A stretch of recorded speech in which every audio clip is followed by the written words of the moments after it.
Hello guys, तो आज मैं जा रही हूँ बेनीपुर में, क्योंकि अर्जक संघ से मृत्यु भोज है। तो अर्जक संघ का प्रोग्राम होने वाला है और श्रद्धांजलि सभा है। तो उसी श्रद्धांजलि सभा में मैं जा रही हूँ। तो हमारे ब्लॉग में बने रहें। तो मैं जा रही हूँ बस पकड़ने।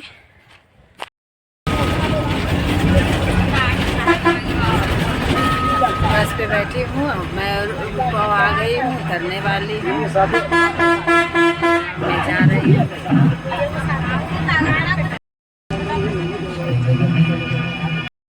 रूपो पहुँच गए हैं। रूपापुर वाला रोड पकड़ ली हूँ और मैं जा रही हूँ पैदल। मैं प्रोग्राम स्थल पे पहुँच गई हूँ। तो भोज हो रहा है अर्जक संघ से।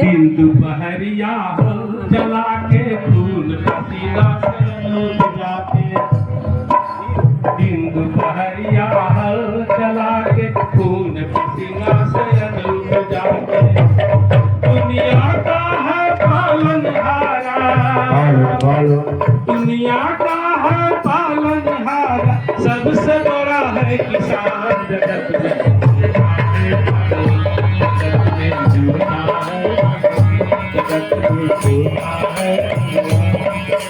कर्म करोगे तब पाओगे, बेलो बुद्धि का ज्ञान। जगत में झूठा है भगवान, जगत में झूठा है भगवान। पढ़ना है तो स्कूल जाते, बड़े बीमार दवाई खाते। सावन आता देवघर जाते, लेकर गंगा जल चढ़ाते। कण कण में भी कण कण में भगवान नहीं, कण कण में भी ज्ञान। बुद्धम का मान लो कहना। हमारे पिता मान्यवर रामेश्वर जी के चरणों में नमन करते हुए, जब हम अपने पूर्वजों का इतिहास पढ़ेंगे तभी हम अपना इतिहास लिख सकते हैं। जैसा कि बताए कि थोड़ा ऑपरेशन करता हूँ माननीय सौरभ सुमन जी के बातों का कि 7,643 जातों में विभाजित किया हम लोगों को। आखिर हुआ क्या? मैं इतिहास का छात्र हूँ, थोड़ा इतिहास आपको कहता हूँ कि अशोक का अर्थात पोता, अशोक का पोता 150 ईसा पूर्व में शासक बने। अशोक के शासन काल तक तो पूरे भारत यहाँ तक कि विदेश तक बौद्धमय था, लेकिन उनका वारिस अर्थात उनका पोता जो 150 ईसा पूर्व में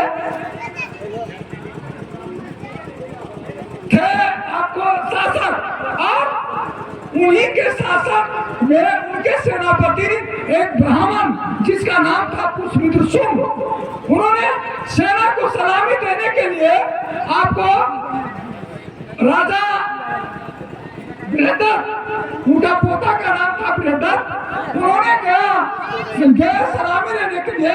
उसी समय पुष्पमित्र शुंग ने उन्हें तलवार से सर कलम कर दिया। और उन्होंने, मैं साच के साथ बताता हूँ, ऐसा नहीं कि साच नहीं है, आप वर्ग 6 का सिर्फ इतिहास में आप पढ़ के देख सकते हैं। अब अगले वक्ता के रूप में दिनंदन प्रसाद कुशवाहा बहेरा को मैं आमंत्रित करता हूँ।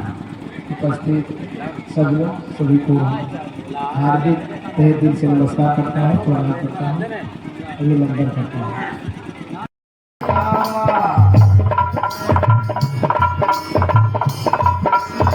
पानी नहीं पावन नहीं धरती आकाशवा, पानी नहीं पावन नहीं धरती आकाशवा। चांद सूरज नहीं रहती बसवा, जहाँ से आयो हमारा वही देशवा। संजन समूह यहाँ के वासी एवं दूर दूर से आए हमारे अतिथिगण, आज हम लोग माननीय रामेश्वर प्रसाद के शोक सभा में उपस्थित हुए हैं। आज हमारे बीच नहीं है। ये इस सभा को छोड़ करके चले गए। ये इनके एक पुत्र और 2 पुत्रियां तथा हम लोग सारे समाज को छोड़ करके चले गए। आज बहुत दुख के साथ इनके सुख सभा में उपस्थित हुए हैं। तो मैं आप लोगों से मेरा निवेदन है कि आप लोग यही समझिए कि मैं भी अकेला कुछ भी कर सकता हूं, अगर मन में ठान लेंगे तो। इसी के साथ मैं अधिक समय नहीं लेता हूं और माननीय रामेश्वर प्रसाद को अपने श्रद्धा सुमन सर्वी अर्पित करके अपनी वाणी को विराम देता हूं, जिसमें कि आगे की वक्ता इसका आगे संचालन करेंगे।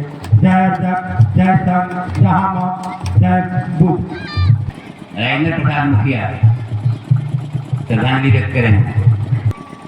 में आए हैं, इस पंडाल में आए हुए सभी को मैं अपने तरफ से हार्दिक बधाई एवं धन्यवाद देता हूं। और जो महामानव हमारे बीच नहीं रहे, मैं उनका कितना कहूं, बहुत कम है। वह हमारे बीच में एक अर्जक संघ के मानने वाले सच्चा सिपाही थे और उनकी काबिलियत, खासियत, सादगी और सारा जीवन बिताने वाला आदमी और लोगों को काफी प्रेरणा जिला में दिए हैं। उनके प्रेरणा से आज यह जो फला फूला है अर्जक संघ, मैं समझता हूं उनका काफी योगदान रहा है और उनके कर्म को बताए हुए रास्ते पर हम लोग को चलना चाहिए। उन्होंने काफी लगनशील और उनमें आभा इतनी थी, इतना समझदारी था, कभी आज तक उनको लड़ाई झगड़ा करते नहीं देखा। मैंने तो इनके से बहुत नजदीक रहा हूँ। मैं इनका बहुत शुक्रगुजार हूँ। मैं इनके विचार से एकदम तहे विचार से मैं इनकी वाणी इस तरह रहता था कि मुझे प्यार से जो काम कहते थे उसको मैं करता रहता था। तो आज महामानव हमारे बीच नहीं रहे और सही में हमारे उमेश जी ने कहा, जगत में झूठा है भगवान, जगत में झूठा है भगवान, जो अभी गा करके बहुत लोग गाए हैं। मैं उनको हार्दिक अभिनंदन और वंदन स्वागत करता हूं। और सही उमेश जी ने अपनी बात को लोगों के बीच में समझाया है, उसी रास्ते पर अनुकरण पर चलना चाहिए। आज यह हमारे बीच नहीं है तो मुझे तो बहुत खलता है, मैं इससे ज्यादा क्या कहूं। लेकिन मैं रामेश्वर बाबू अर्जक संघ से मांग करता हूं कि इनका कहीं अनावरण मूर्ति एक होनी चाहिए। जहां आप लोग तय कीजिएगा उसमें मेरे तरफ से 10,000 रुपया हम खुद अपने सहयोग के रूप में दूंगा। मैं आप लोग से इनका शुक्रगुजार हूं और अर्जक संघ से मांग करता हूं कि इनके महामानव को कहीं स्थापित कीजिए जो इतिहास बने और इनके बताए हुए चरणों पर इनके जो बताए हुए गुण को है आप लोग को अपनाने की जरूरत है और सीखने की जरूरत है। मैं यही कह करके मैं अपनी हृदय से इनको नमन करता हूँ, श्रद्धा सुमन अर्पित करता हूँ। और अब शोक सभा का शोक प्रस्ताव आपको बकता है नहीं सुनिए सुनाई तो के मन जीत लाई के आके लहू बोला गंगा में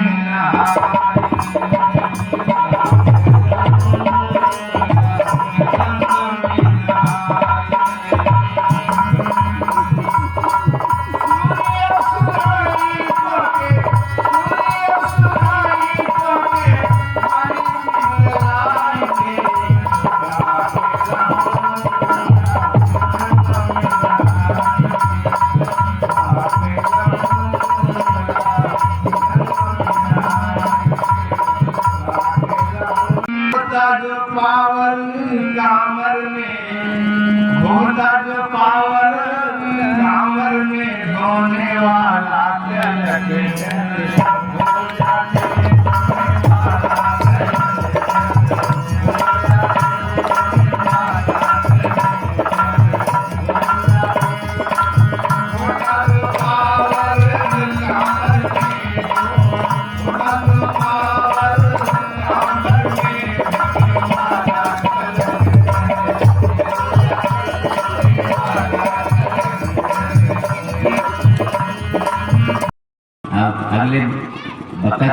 श्रद्धांजलि अर्पित करने वाले हैं माननीय शशिभूषण शर्मा भिकमपुर।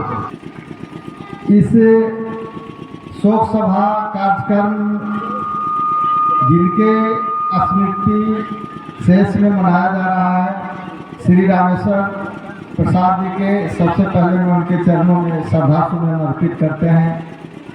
इस शोक सभा कार्यक्रम में आए हुए तमाम प्रबुद्ध जनों, देवियों,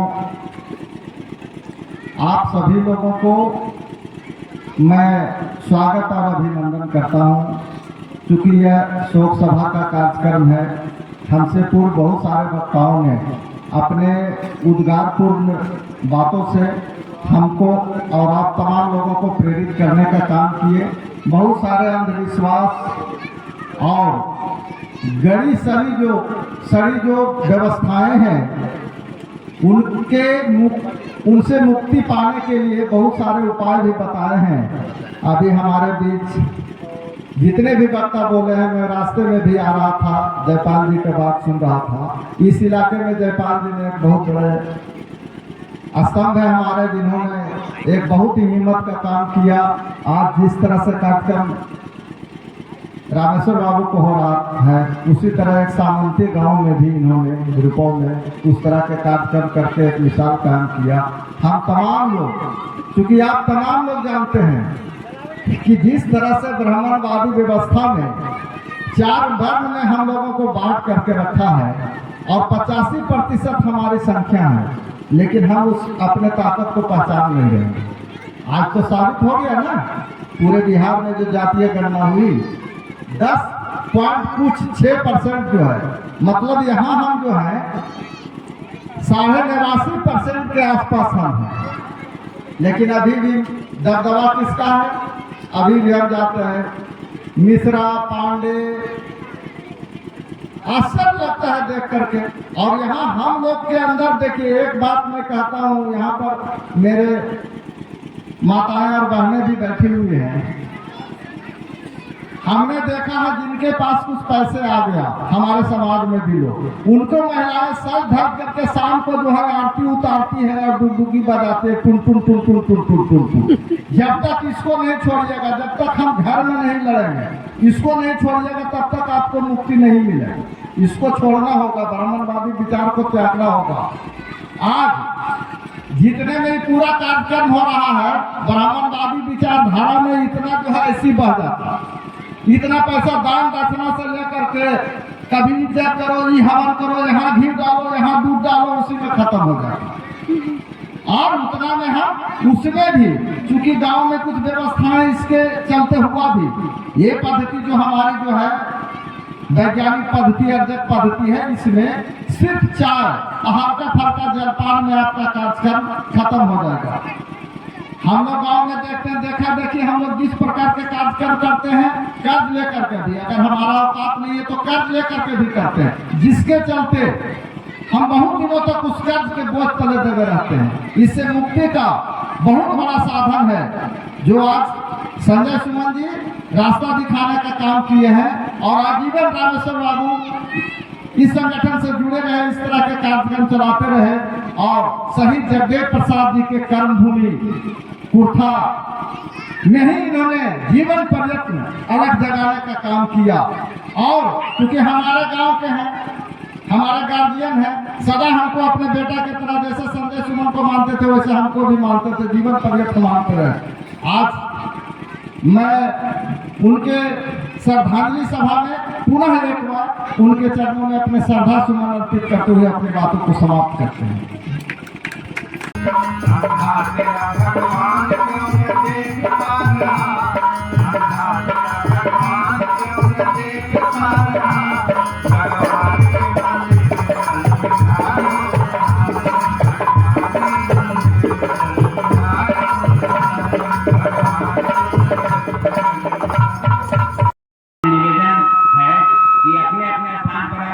खड़े हो जाए और 2 मिनट के लिए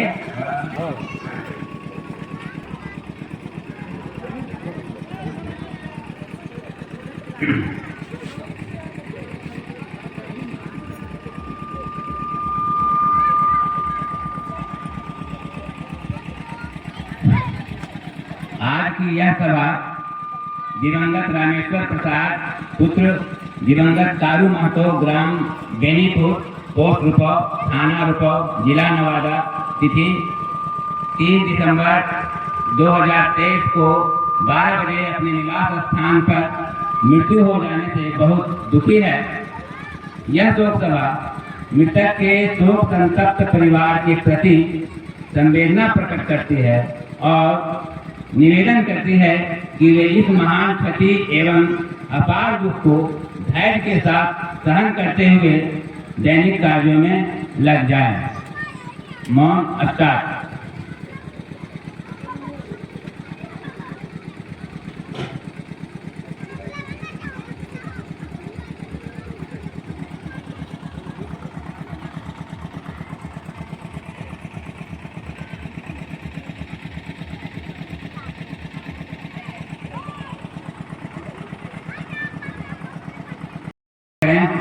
अब यहाँ के अध्यक्ष महोदय आपसे इस सभा को संबोधित करेंगे और विसर्जित करेंगे। आदरणीय श्रोतागण, आए हुए शोकाकुल परिवार एवं तमाम जगह से आए हुए नेतागण, बुद्धिजीवियों, बहुत चर्चा हुआ, सारी बातों पर चर्चा किया गया। क्या रामायण पर कर रहे थे? रामायण हमारे गांव में बहुत बेहद पैमाने पर पढ़ा जाता था। मैं उसके बारे में कह देना चाहता हूँ कि एक ललई सिंह यादव थे, उन्होंने एक रामायण लिखी, सच्ची रामायण, और वह 1972 में उस पर एक केस हुआ था। उन्होंने केस किया रामायण पर और केस सुप्रीम कोर्ट में चला गया और केस में सुप्रीम कोर्ट में वह फैसला हुआ कि यह रामायण नहीं है, एक काल्पनिक कथा है और उसमें जो खर्च हुआ लड़ाई सिंह यादव का, खर्च का समेत रामायण को वहाँ उनको वापस किया गया। कि सुप्रीम कोर्ट का बजाबता फैसला है वो 76 में फैसला है। तीसरी बात कुछ ये कहना चाहता हूँ, बहुत लोग बहुत कुछ बहने लोग जो है, खासकर नवयुवक के लोग जो पढ़ी लिखी नारियां हैं, अभी मोबाइल चला हुआ ऊपर भी देखें कि नारी के लिए अगर सबसे बड़ा भगवान है तो सावित्री बाई फुले है। नारी के लिए सब कुछ किया है तो सावित्री बाई फुले, तो उसको जीवनी को पढ़े। तीसरी बात और कुछ बताना चाहता हूँ यह है कि मानव पृथ्वी पर जीव पृथ्वी पर 4 तरह का है। मानव पृथ्वी पर 4 तरह का मानव जीव है। जीव है 4 तरह का, अंडक, पिंडक, उष्मक और स्थावर। लेकिन चारों जीव 2 तरह से पैदा लेता है। जीव 4 तरह के, लेकिन 2 तरह से जो पढ़ने वाले हैं, जीव विज्ञान पढ़ेंगे, छात्र लोग समझेंगे। 2 तरह से जीव पैदा लेते हैं, एक माता पिता के संयोग से, दूसरा अपने आप स्वतः। जैसे जितने भी स्वतः जो पैदा लेने वाले हैं वो उष्मक जीव हैं, जो जैसे आप गेहूं रखते हैं तो गेहूं सुखा फक रखते हैं, लेकिन उसमें कोई कीड़ा पैदा हो जाता है और वह कीड़ा का कोई माँ बाप उसमें नहीं है, लेकिन स्वतः पैदा होता है। और बाकी जितने भी है अन्न है, पेड़ पौधे, सब माता पिता के संयोग से ही पैदा होता है। इसको जानना। तीसरी बात, कुछ बात ये भी आया कि ये शरीर में सभी चीज शरीर में ही है, उसको समझना चाहिए और शरीर की बातों को बढ़िया समझना चाहिए। ये बुद्ध की वाणी है, बुद्ध के लोगों ने, तथागत बुद्ध ने इस पर विशेष रूप से प्रकट किया है और बताया है कि शरीर में बुढ़ापा क्यों आता है, जवानी क्यों आता है और बच्चा क्यों रहते हैं। आखिर बच्चा जब जन्म लेता है तो 4 महीना के रहता, वो बहुत तीव्र गति में बढ़ता है। वो तीव्र गति में क्यों बढ़ता है?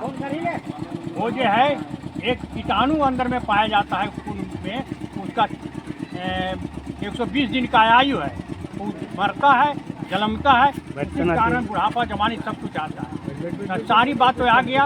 विशेष रूप से और कुछ बात करने के लिए सब लोग हैं यहाँ विद्वान लोग, इन्हीं को किसी तरह से कुछ बोलना होगा तो इर्द गिर्द में हम लोगों के सामने बात रखेंगे, बोलेंगे। इतने वाणी के कह करके मैं अपनी वाणी को समाप्त करता हूँ और इस शोक सभा का समापन किया जाता है और समाप्त कर देते हैं। हेलो गाइस, तो आज का श्रद्धांजलि सभा समाप्त हो गया है। मिलते हैं अगले ब्लॉग में। तो ओके बाय, नमो बुद्धाय।